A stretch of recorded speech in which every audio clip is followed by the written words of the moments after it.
I'm sorry. That's the biggest thing. I f***ed up and I should have done better. I also should have been communicating more very recently. Transparency, my hands were tied during the duration of the possible Binance deal. I wasn't particularly allowed to say much publicly. But of course, it's on me that we ended up there in the first place. So, here's an update on where things are. This is all about FTX International, the non-US exchange. FTX US users are fine. Treat all of these numbers as rough. They are approximations here. Quick note, although in this thread, Sam Bankman-Fried says that FTX US users are fine, shortly after this thread was released, FTX US announced it may halt trading on its platform in just a few days. Back to SBF's apology, he's speaking on FTX International, which halted withdrawals and is probably insolvent. FTX International currently has a total market value of assets and collateral higher than client deposit. This moves with prices, but that's different from liquidity for delivery, as you can tell from the state of withdrawals. The liquidity varies widely from very to very little. The full story here is one that I'm still fleshing out every detail of, but as a very high level, I effed up twice. The first time, a poor international labeling of bank-related accounts meant that I was substantially off on my sense of user margin. I thought it was way lower. My senses before, FTX International leverage, 0x, USD liquidity ready to deliver 24x average daily withdrawals. The actual numbers, leverage of 1.7x and liquidity of 0.8x Sunday's withdrawals. Because, of course, when it rains, it pours, we saw roughly 5 billion of withdrawals on Sunday, the largest by a huge margin. And so I was off twice, Sam Bankman-Fried continues, which tells me a lot of things, both specifically and generally, that I was shit at. And a third time in not communicating enough. I should have said more. I'm sorry. I was slammed with things to do and didn't give updates to you all. And so we are where we are, which sucks. And that's on me. I'm sorry, Sam Bankman-Fried says. Hello, I'm Tony Hayward, President and CEO of BP. Our accidental drilling spill again in the Gulf is a tragedy that should have never happened.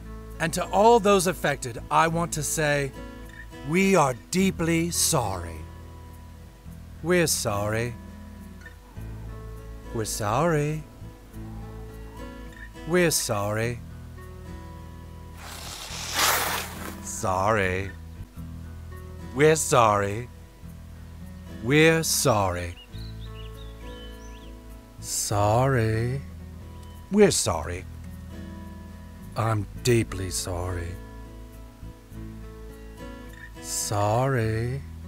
Anyways, right now, my number one priority, by far, is doing right by users. And I'm going to do everything I can do to do that, to take responsibility and do what I can. Quick note, while I'm sure it is Sam Bankman-Fried's number one priority to do right by users and make users whole, what the hell? He just played a league game. But to continue his thread, so right now we're spending the week doing everything we can to raise liquidity.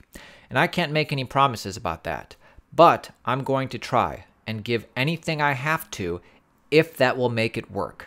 There are a number of players who we are in talks with, letters of intent, term sheets, etc. We'll see how that ends up. Every penny of that, and of the existing collateral, will go straight to users, unless or until we've done right by them.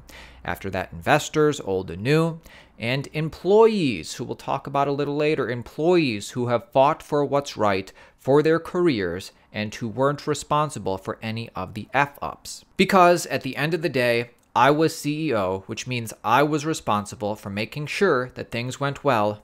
I ultimately should have been on top of everything. I clearly failed in that. I'm sorry. So, what does this mean going forward? I'm not sure. That depends on what happens over the next week.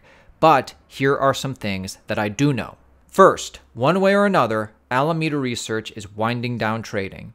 They aren't doing any of the weird things that I see on Twitter and nothing large at all, and one way or another, soon they won't be trading on FTX anymore. Second, in any scenario in which FTX continues operating, its first priority will be radical transparency. Transparency it probably always should have been giving as close to on-chain transparency as it can so that people know exactly what's going on, what's happening on it. All of the stakeholders would have a hard look at FTX governance. I will not be around if I'm not wanted. All of the stakeholders, investors, regulators, users would have a large part to play in how it would be run. Solely trust. But all of that isn't what matters right now. What matters right now is trying to do right by customers. That's it. A few other assorted comments. This was about FTX International. FTX US, the US-based exchange that accepts Americans, was not financially impacted by the shit show. It's 100% liquid. Every user could fully withdraw. Updates on its future are coming. Again, a few hours after he made these statements, FTX US announces it may halt trading on its platform in a few days. At some point, I might have more to say about a particular sparring partner, so to speak. But you know, glass houses. So for now, all I have to say is, well played. You won, CZ. CZ, of course, officially the guy that you do not want to mess with in crypto.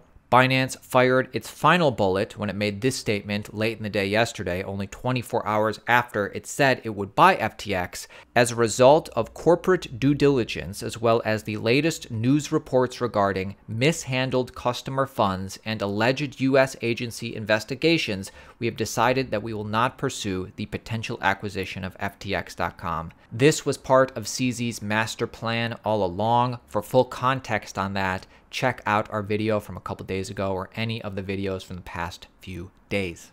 So, should you remove your crypto from FTX US if you have crypto on FTX US? If you don't, I think you're playing with fire. If you have money on FTX US, please get your money out while you can. Do not wait. Despite previous claims by Sam Bankman-Fried that FTX US was fully solvent, FTX US just announced they'll be halting trading soon. Withdrawals likely to be next? I warned you. Which might explain why after Sam Bankman-Fried made that 20-tweet thread, he added a 21st tweet. Remember, in the thread, he talked about many things, including that FTX US was totally solvent and safe, but he added this a little bit later. Not advice of any kind in any way. I was not very careful with my words here and do not mean any of them in a technical or legal sense. I may well have not described things right, though I'm trying to be transparent. I'm not a good dev and probably misdescribed something. I'll tell you one thing that Sam Bankman-Fried definitely didn't mince his words about. This clip from a few months ago where he described basically what FTX and Alameda Research do kind of sounds like a straight-up Ponzi. So, you know, X tokens being given out each day. All these like sophisticated firms are like, huh, that's interesting. Like if the total amount of money in the box is $100 million, then it's going to yield $16 million this year in X tokens being given out for it. That's a 16% return. That's pretty good. We'll put a little bit more in, right? And maybe that happens until there are $200 million in the box. So, you know, sophisticated traders and or people on crypto Twitter or other sort of similar parties go and put $200 million in the box collectively, and they start getting these X tokens for it, right? And now all of a sudden everyone's like, wow, people just decide to put $200 million in the box. This is a pretty cool box, right? Like this is a valuable box, as demonstrated by all the money that people have apparently decided should be in the box. And who are we to say that they're wrong about that? Like, you know, this is, I mean, boxes can be great. Look, I love boxes as much as the next guy, right? And so what happens now, all of a sudden people are kind of recalibrating. It's like, well, $20 million, that's it? Like that market cap for this box? And it's been like 48 hours and it already has $200 million, including from like sophisticated players in it. And finally, another nail in the coffin, a highly credible source very close to Sam and FTX situation on what was going on internally. Multiple employees are confirming this to be true. Again, multiple employees are saying that the only addition to the above letter is that Caroline of Alameda was also part of the inner circle of Sam. Listen to this, pay attention to this, you won't believe it. I am a source Close to the FTX situation, Sam ruined the lives of many of his current and former employees. Everyone at FTX is shocked and disappointed. They were all fighting for Sam until they found out what happened on Twitter. Sam's inner circle are the only people who knew what was going on. Many employees had their life savings on FTX. Sam promoted FTX as a trusted bank internally and externally. Bonuses to the FTX.com employees usually consisted of FTX.com stock and FTT. Most of the employees kept their funds on the platform. They either directly deposited their salaries or transferred it onto FTX.com the moment they received it. Employees actively worked on products that made it easier to automatically send money to FTX. This was promoted both internally and externally. In October 2021, FTX bought out Binance's shares, which was promoted as a big win internally by Sam and others. Sam and Ramnick gave employees the opportunity to invest in FTX.com for the first time at a 50% discount. The limit to this was $250,000, which could be matched with up to $250,000 investment from FTX US at market rate. This would bring the total to $500,000. They heavily marketed this deal to all employees.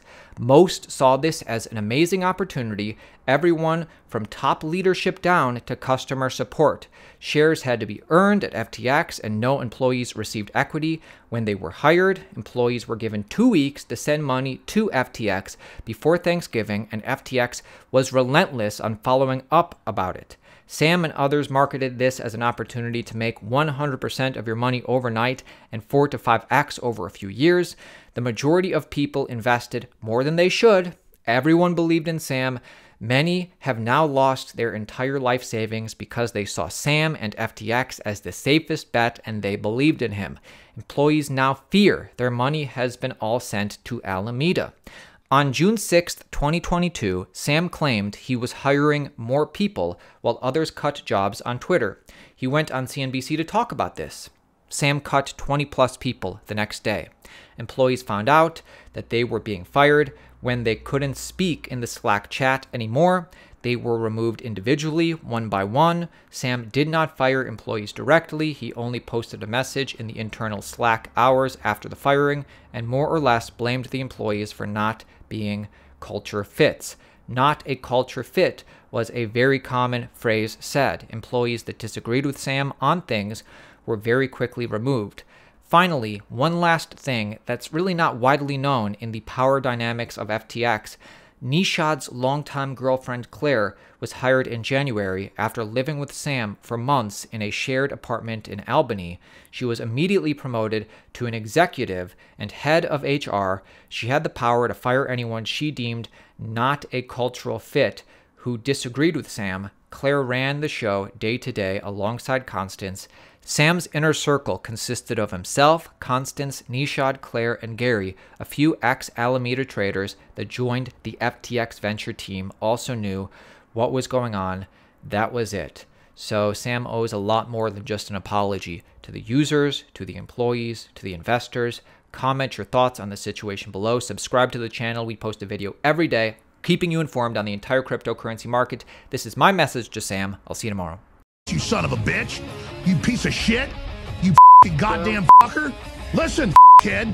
You have crossed the line. Get that through your goddamn head. Stop pushing your shit.